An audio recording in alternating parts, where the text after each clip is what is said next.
नमस्कार प्रणाम। हम राहुल गांधी उर्फ पप्पू हमनी के एक बार फिर से रउरा सब के बीच में बहुत ही मजेदार फनी वीडियो लेकर आइल बानी जाता। एकर शुरुआत लालू जी के तरफ से हुई त रउरा सब एकरा के सुनी और मजा लीही।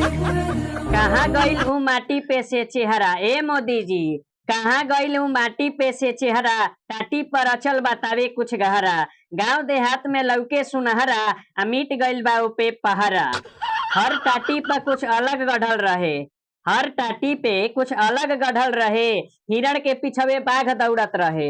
हर टाटी पे कुछ अलग गढ़ल रहे, आ हिरण के पिछवे बाघ दौड़त रहे, आ जिंदगी और मौत दोनों झलकत रहे, ऐसन रहस्य पे मढ़ल रहत रहे। याद बहुत आवेला ऊ दिन, ए मोदी जी याद बहुत आवेला ऊ दिन, माटी में लोटाइल आ माटी से हर दिन, बिन कागज कलम दावत बिन, उंगली से बनाई माटी पर देखे चित्र। चित्रकला के रहे नमूना, हस्तकला के उपजल सोना, चित्रकला के रहे नमूना, हस्तकला के उपजल सोना, देखो चित्र कुछ याद दिलावे, दिमाग में सट के रहस्य बनावे।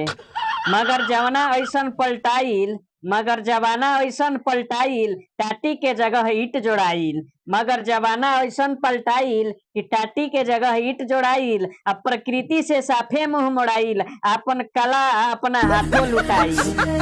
दिया जला देहनी हा वही जा, ए लालू जी दिया जला देहनी हा वही जा, कहे से कि उहवा रहे अन्हार। दिया जला देहनी हा वही जा, कहे से कि उहवा रहे अन्हार, आ जहवा से कई गो राही गुजरे, जाने कब केहू हवा जाए हार।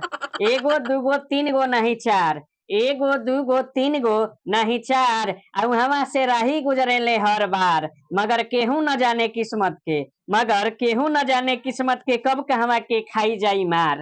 शायद जलत दिया के चमक रख सके वो जगह अंजोर, शायद जलत दिया के चमक रख सके वो जगह अंजोर, आ ना दिखे मंजिल उसे मगर आस मिल जाए होए के भोर।